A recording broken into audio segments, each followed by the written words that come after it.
ഇത് തന്തപ്പടി കാണണ്ട. അയ്യോ പരമദ്രോഹി, എല്ലാം നശിപ്പിച്ചു. എന്തിനാണ് അത് ഇതിനകത്ത് തലയിട്ടത്? ശർക്കര വരച്ചുന്നത് എന്നെ കാണാണ്ട് ഇതിന്റെ അടിയിൽ ഒളിപ്പിച്ചു വെച്ചാ ഞാനത് മാത്രമേ എടുത്തോളൂ. അപ്പോഴേക്ക് ഇതെല്ലാം കൂടി എന്റെ തലയിൽ പടപടാന്ന് പറഞ്ഞു വീണു. സുധി, ഇവരെ പിടിച്ചോണ്ട് പോയി പറമ്പിലെ വല്ല മരത്തിൽ തളച്ചിട്. തളച്ചിടാൻ ഞാൻ എന്താ വല്ല ആനയിലിടൂ തന്റെ. കരണ്ട ചുട്ടി, ശർക്കര റൊട്ടി വേണമെങ്കിൽ എന്നോട് പറയാറുന്നില്ലേ? കുഞ്ഞമ്മാന്റെ മോനാ. അല്ല, അപ്പൊ ഇതെന്റെ തന്തയാ. അച്ചോട്ടി, ഇതൊക്കെ എന്റെ കൂട്ടുകാരാ. ഹലോ, ഇവിടെ ഇടൂ. ഇവിടെ ഇടുവല്ല, ഹൗഡി ഇടൂ. എവിടെയായാലും നമുക്ക് ഇട്ടാൻ പോരെ. ഇതല്ല ഞാനും പിട്ടതാ. അല്ലേ, ഒന്ന് നന്നായി ഊതിക്കോട്ടോ. അതിന്റെ ഉള്ളിൽ വല്ല പാറ്റ പഴുതര പൊക്കോട്ടെ. ആ ചായയുടെ അസുഖം അങ്ങോട്ട് മാറട്ടെ.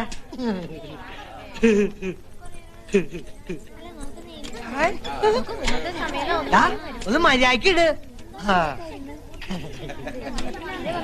അതെ, അതിനകത്ത് തളച്ചിരിക്കണ പച്ചവെള്ളമല്ല, പനിനീരാ. വില ഇത്തിരി ജാസ്തിയാ. ഓരി ഒഴിക്ക, എന്താ ധാരയാ? തണ്ട ഞാൻ കുത്തുട്ടോ. ഓഹോ, ഇവന് ഇളകാതിരുന്നാ മതിയായിരുന്നു. ആരാ ഇവരെ ഒന്ന് ശ്രദ്ധിക്കുക, എന്റെ ഉത്തരാളി അമ്മേ. ആഹാ, അപ്പൊ ഞാൻ അറിയണ്ട വേറെ അമ്മ ഉണ്ടല്ലേ? തന്റെ ആള് കൊള്ളാലോ. ഇതിപ്പോ ഇലയിട്ടിട്ട് അരി വെക്കാൻ പോയ പോലായി. നിനക്ക് ആ പണം നേരത്തെ വാങ്ങി വെക്കായിരുന്നില്ലേ? വെക്കാമായിരുന്നു, പക്ഷെ മരക്കാട് മുതലാളിയുടെ കയ്യിലിരിക്കണ കാശ് നമ്മുടെ കയ്യിലേക്കൊന്ന് കിട്ടണ്ടേ? ഒന്നും പേടിക്കാനില്ല.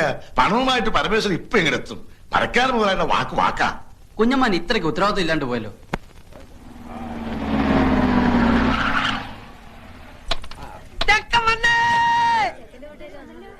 ആ, പരമേശ്വരൻ വന്നൂലോ. ഇങ്ങ് വന്നേ.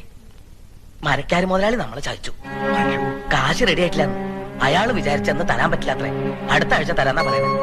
ഈശ്വരാ, ചതിച്ചോ? ഇനിയിപ്പൊ എന്താ ചെയ്യാ? ഹലോ, ചെക്കനാണല്ലേ? ഞാൻ പെണ്ണിന്റെ മുറച്ചെറുക്കനാ. പണ്ട് എനിക്ക് കെട്ടിച്ചേരാന്ന് പറഞ്ഞതാ. വലുതായിപ്പോ എന്നെ പറ്റിച്ചു. നല്ല പെണ്ണാ, പക്ഷെ എന്റെ അത്ര ബുദ്ധിയില്ല. നീ എടുത്തോ, പക്ഷെ ഇടയ്ക്ക് എന്തിനൊക്കെ മേടിച്ചു കൊടുക്കണട്ടാ.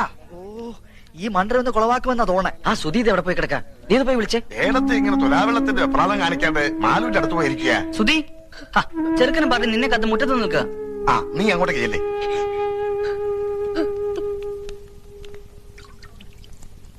നിശ്ചയത്തിന് വരാൻ പറ്റിയില്ല, ഈ വീട്ടോത്തോണ്ടാ. ലോഹ്യ ചോദിക്കലൊക്കെ പിന്നെ ആവാം. മുഹൂർത്തത്തിന് സമയമായി. വരൂ. ശരിക്കും തെളിക്കിട്ട മണൊക്കെ ഒന്ന് പോട്ടെ. അതെ, എന്താണ്? നമുക്ക് ചെറുക്കന്റെ അച്ഛനൊന്ന് കാണണ്ടേ? ആ, കാണലൊക്കെ കഴിഞ്ഞിട്ടല്ലേ നമ്മൾ ഉറപ്പിച്ചത്. ആ കാണല് പോരല്ലോ.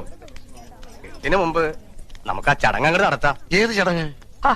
ശ്രീധനപ്പണ എണ്ണി പെട്ടിയിലാക്കി തരുന്ന ചടങ്ങ് മറന്നുപോയോ? 2 ആഴ്ച മുമ്പ് തരാന്ന് പറഞ്ഞതല്ലേ?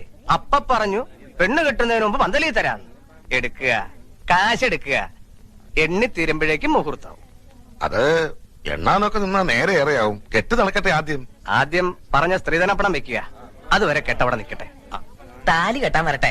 പറഞ്ഞ പൈസ പൈ തീർത്ത് കിട്ടണം. ആര് പറഞ്ഞു തരില്ലാന്ന്? ഇത് തരാനും വാങ്ങാനും ഒക്കെ ഇരുത്താ മുഹൂർത്തം അങ്ങോട്ട് തെറ്റും. തെറ്റണേ അങ്ങോട്ട് തെറ്റട്ടെ, മുഹൂർത്തം ഇനി ഉണ്ടാവും. അങ്ങനെ പറയരുത്. പൈസക്ക് ഇത്തിരി ടൈറ്റായി. തരാമെന്ന് പറഞ്ഞ ആള് പറ്റിച്ചു. അല്ല, കെട്ട് കഴിഞ്ഞാലും വാങ്ങാലോ. ആ ശീലം ഞങ്ങൾക്കില്ല. ഞങ്ങളുടെ നാട്ടിലൊക്കെ പറഞ്ഞ വാക്കാ. ഒച്ച വെക്കരുത്, ആളുകൾ കേൾക്കും. കേൾക്കട്ടെ ആളുകൾ. കുഞ്ഞിരാമന്റെ നെറികേട്. ഇനി ഒരു അവധിയില്ല. പൈസ തന്നിട്ട് മതി കല്യാണം. സ്ത്രീധനം കടം നിർത്തി തന്ന അതിന്റെ കേട് ഞങ്ങൾക്കാ. ഇനി ഞങ്ങളുടെ കഷ്ടകാലത്തിന് പെണ്ണെങ്ങാനും വല്ല സ്റ്റൗവും പൊട്ടിത്തെറിച്ച് ചത്താ പിന്നെ ഭർത്താവും അമ്മായിച്ചനും ജയിലിൽ കയറേണ്ടി വരും. എന്റെ കുട്ടിയുടെ ജീവിതം നശിപ്പിക്കരുത്. തറവാടിന്റെ മാനം പോണ കാര്യ. മാനം ഉള്ളവർക്കല്ലേ മാനം പോകുന്നുള്ള ആദ്യം വേണ്ടു. പറഞ്ഞു പറ്റിച്ച് പെണ്ണ് കെട്ടിക്കാമെന്ന് വിചാരിക്കണ്ട. മോനെ, ഇവൻ എന്റെ മോനാടോ. ഓശാരത്തിന് കെട്ടോടാ എനക്ക് വേണ്ട. ഒന്ന് വന്നേ, ഒരു കാര്യം പറഞ്ഞോട്ടെ. അതെ, നമ്മളൊക്കെ ചെറുപ്പക്കാരില്ല ചങ്ങാതി. പണത്തിനേക്കാളും പ്രധാനമല്ലേ കല്യാണം? പണം ഞങ്ങൾക്ക് അത്ര നിസ്സാരല്ല. ഈ കല്യാണം ഇപ്പൊ നടന്നില്ലെങ്കിൽ ഇനി ഒരു കല്യാണം ഉണ്ടാവില്ലെന്ന അവിടെ ജാതകത്തിൽ.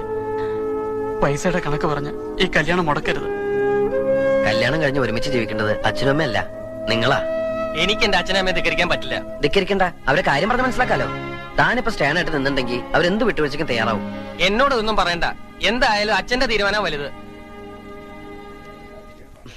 എടോ, താനൊക്കെ ഒരാണാണോ? മൂക്കിന്റെ തല മീശം വെച്ച് നടക്കണു. ആണുങ്ങളായാലേ കുറച്ചൊക്കെ നട്ടല് വേണം. അല്ല, താനാരാ? താൻ എത്ര വലിയ ആണാണെങ്കിൽ താൻ പോയി കെട്ടറോ. ആ തന്റെ സ്ഥാനത്ത് ഞാനായിരുന്നു ഞാൻ കെട്ടിയത്. എങ്കിൽ താൻ കെട്ടറോ. ആ ഞാൻ കെട്ടും.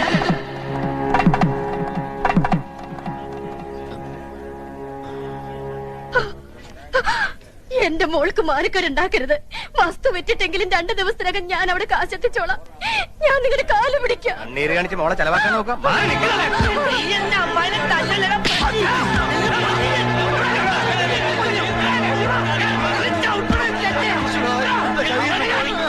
കയ്യിന്നല്ല ഈ ചെക്കൻ നമ്മൾ തലേന്ന് പോയ തണ്ടേ ഓണം ചച്ചേ.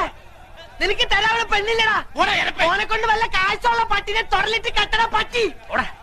ഇനി ഇവിടത്തെ പെണ്ണിനെ കെട്ടാൻ ഞങ്ങളുടെ പട്ടി വരും. എന്താടാ നോക്കിയിരിക്കണത്? വിളിച്ചിരിക്കണ്ടു വാടാ. പോവാണോ? നമുക്ക് കാര്യങ്ങൾ പറഞ്ഞു തീർക്കാം. വിടറോ. ഇനി എന്ത് പറഞ്ഞു തീർക്കാൻ? പറഞ്ഞു തീർത്തോളം മതി.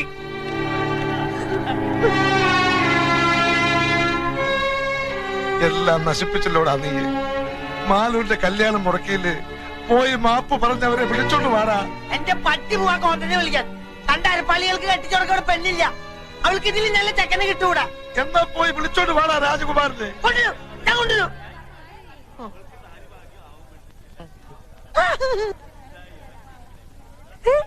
രാജകുമാരാ,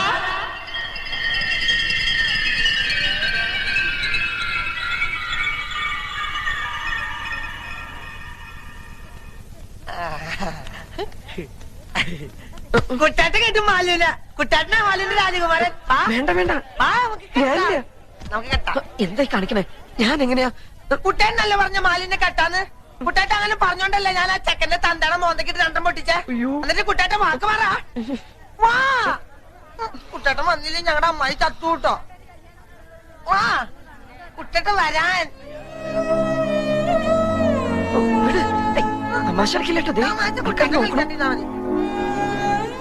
കൂട്ടുകാരന്റെയും അവന്റെ തറവാടിന്റെയും മാനവും ഒരു പെൺകുട്ടിയുടെ ജീവിതം ഇപ്പൊ നിന്റെ കയ്യിലാ.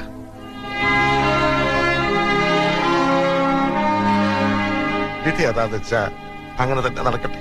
മണ്ഡപത്തിലേക്ക് കയറിയ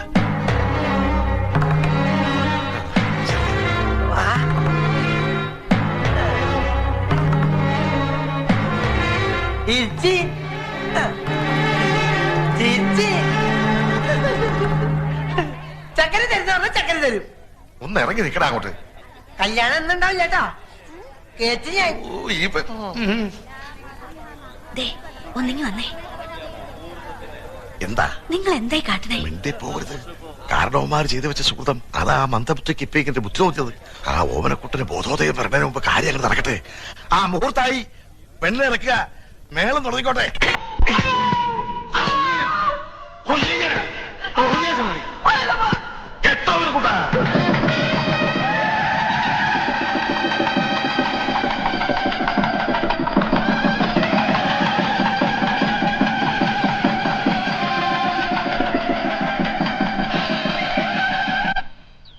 എഞ്ചിൻ ഓഫ് ചെയ്തോ, എഞ്ചിൻ ഓഫ് ചെയ്തോ. കൈമൾ മാഷ്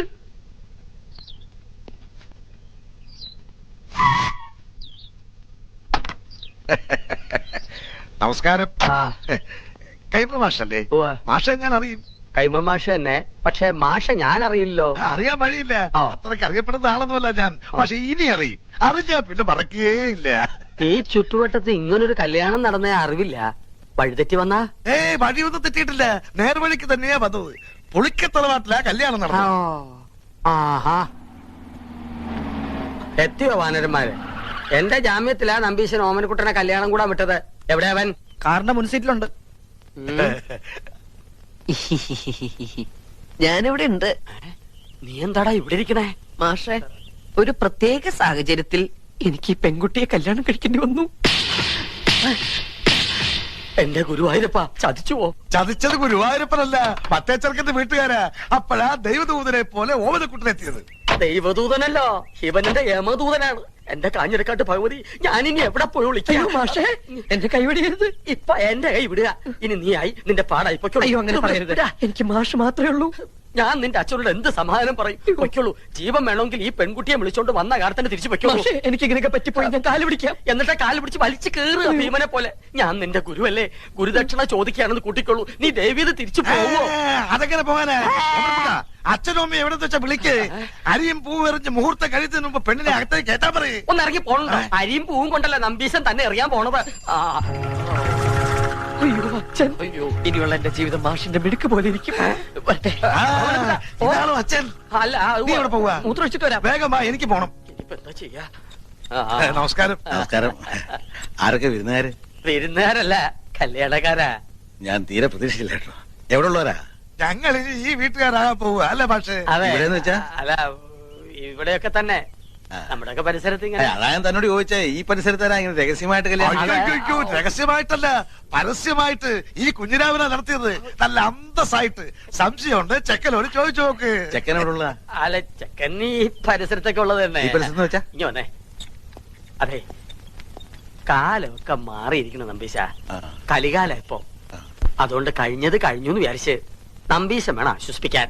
ഒരു വാക്ക് തന്നെ നേരത്തെ ഒന്ന് പറയണ്ടോ? അല്ല, എന്തുകൊണ്ട് ചെയ്യാറുണ്ടല്ലോ നമുക്ക്? പറയാനുള്ള സന്ദർഭം കിട്ടിയില്ല, വളരെ പെട്ടെന്നായിരുന്നു. അത് ശരി. അതെ, നല്ല ബുദ്ധിയുണ്ടെന്ന് ആലോചിക്കുക. ഇപ്പൊ നമ്മുടെ ഓമനക്കുട്ടനാണ് ഇങ്ങനെ ചുമ്മാ ചെയ്തെന്ന് വിചാരിക്കുക. നമ്പീശൻ എന്താ? ഓമനക്കുട്ടനാണ് ചെയ്തെങ്കിലുണ്ടല്ലോ, രണ്ടിനെ അരി ഞാൻ പട്ടിക്കിട്ട് കൊടുക്കും, അറിയാവോ? അല്ലെങ്കിൽ പിന്നെ ഞാൻ തന്തേന്ന് പറഞ്ഞ് എന്തോ ജീവിച്ചിരിക്കുന്നത്. അങ്ങനെയാണെങ്കിലേ മരിക്കണോ ജീവിക്കണോ എന്ന് ഉടനെ തീരുമാനിക്കേണ്ടി വരും. എന്തിന്?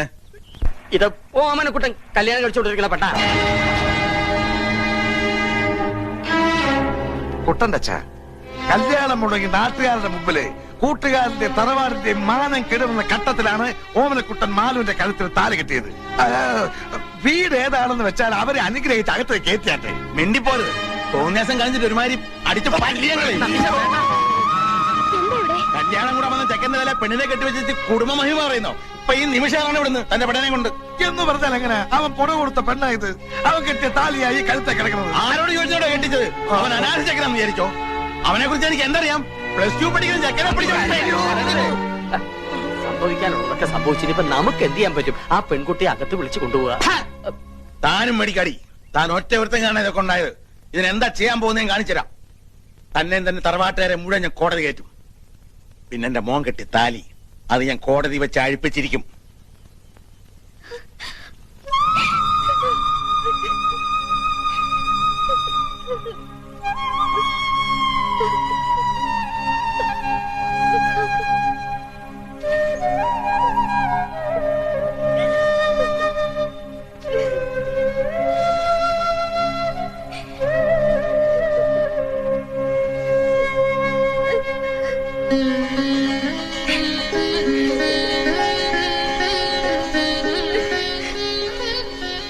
ശരിയോ തെറ്റോ എന്ന് എനിക്കറിയില്ല. പക്ഷേ അവളുടെ കഴുത്തി കിടക്കുന്നത് നമ്മുടെ മോൻ കെട്ടിയ താലിയ. അത് കെട്ടിയത്ര എളുപ്പത്തില് പറിച്ചറിയാൻ പറ്റില്ല.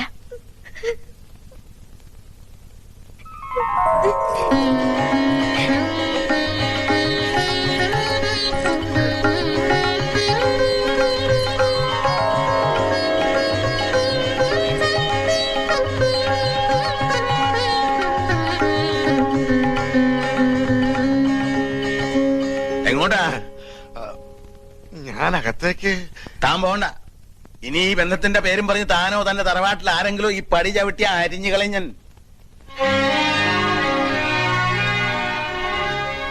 വിഷമിക്കണ്ട.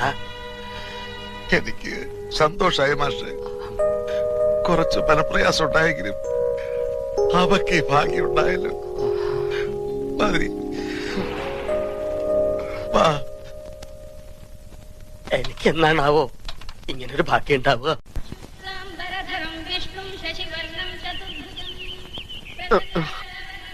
അനന്തശയനം മതിയാക്കുക. നല്ല ഉറക്കം കിട്ടിയോ? ആ ഉറങ്ങിപ്പോവും. സ്വയംവരം കഴിഞ്ഞാന്റെ ക്ഷീണം കാണും. ഇന്നലെ ഞങ്ങൾ നിന്നെ എവിടൊക്കെ അന്വേഷിച്ചെന്നറിയോ? നീ വല്ല കടുകയും ചെയ്യുമോ എന്നായിരുന്നു അമ്മയുടെ പേടി. നീ അത്ര ശുദ്ധനല്ലാത്തോണ്ട് എനിക്കാ പേടിയില്ലായിരുന്നു. ശവത്തെ കുത്തരുത്. അപ്പൊ താൻ ആരാണെന്ന് സ്വയം ഒരു ബോധം ഉണ്ടല്ലോ. നന്നായി. നീ കല്യാണത്തിന് പോണോന്ന് പറഞ്ഞപ്പോ അത് നിന്റെ കല്യാണത്തിനാണെന്ന് ഞാൻ സ്വപ്നത്തിൽ കരുതില്ല. ഞാൻ പറഞ്ഞല്ലോ ഒരു അബദ്ധം. അബദ്ധങ്ങളുടെ ഒരു ഘോഷയാത്ര തന്നെയാണല്ലോ നിന്റെ ജീവിതം. പക്ഷെ ആ ഘോഷയാത്രയുടെ മുന്നിൽ കൊടിയും പിടിച്ച് നടക്കാൻ നീ എന്നെയാണല്ലോ തെരഞ്ഞെടുത്തെന്ന് ഓർക്കുമ്പോഴാണ് ഒരു വിഷമം. അച്ഛൻ. അയ്യോ എന്താ പക്ഷേ? ഹേയ് ഒന്നുമില്ല. വെട്ടുപോത്ത് വെട്ടാൻ വരണോന്ന് പറയുമ്പോ ആരാടോ ഞെട്ടാത്തത്? അച്ഛൻ എന്ത് പറഞ്ഞു? എടാ ശിവശിവ, അദ്ദേഹം ഉപയോഗിച്ച വാക്കുകളൊന്നും നിന്റെ മുഖത്ത് നോക്കി പറയാൻ ഒരു ഗുരുനാഥൻ എന്ന നിലയ്ക്ക് എനിക്ക് വിഷമമുണ്ട്. അത്രയ്ക്ക് വിളയച്ച. അവളെ കുട്ടി, അവൾക്ക് കുട്ടിയുണ്ടോ? അതല്ല അവള് നിന്റെ ഭാര്യയല്ലേ? അവിടെ തന്നെ ഉണ്ട്. അവളെ വീട്ടിൽ കയറ്റിയോ? ആ, തന്റെ അമ്മയും പെങ്ങളും നിലവിളക്കും ആരതിയും ഒക്കെ ആയിട്ട് അകത്തേക്ക് കയറ്റി. പെൺകുട്ടി വലത് കാലെടുത്ത് വെച്ച് അകത്തേക്ക് കയറുകയും ചെയ്തു. മാഷെ, എനിക്കൊന്ന് വീട്ടിൽ പോണെന്നുണ്ടായിരുന്നു. അതിന് താൻ പട്ടാളത്തിലൊന്നും അല്ലല്ലോ. ലീവ് എടുത്ത് പെട്ടിയും കിടക്കോട്ട് വീട്ടിലോട്ട് കയറാൻ നേരെ വീട്ടിലേക്ക് പോവുക. അതല്ല മാഷെ, മാഷും കൂടി വന്നാ എനിക്കൊരു താങ്ങിന്. താങ്ങിനിപ്പോ ഈ 10 കയ്യിലിരിക്കട്ടെ. കൂട്ട് വേണോ അത്രേ? ഞാൻ ഒരു കാര്യം ചോദിക്കട്ടെ, ഞാൻ നിന്റെ മാഷാണോ അതോ നീ എന്റെ കാലനാണോ? രണ്ടായാലും ബലം ഒന്ന് തന്നെയല്ലേ. ഒന്ന് വെറുതെ ഇടോ. നിന്റെ തന്തയുടെ തെറി മുഴുവൻ രാവിലെ കുത്തിയിരുന്ന് കേൾക്കായിരുന്നു ഞാൻ. അതിന്റെ നാറ്റം ഒന്ന് മാറിക്കിട്ടാൻ വേണ്ടിട്ടാണ് കുളിച്ച് ശുദ്ധമായിട്ട് അമ്പലത്തിലേക്ക് പറഞ്ഞത്. ശിവ ഇവിടെ ഒന്നും കണ്ടിട്ടില്ലല്ലോ. എന്താ പേര്? മിസ്സിസ് പരമേശ്വരൻ. മിസ്സസ് ആണോ? മിസ് ആരും ഇല്ലേ?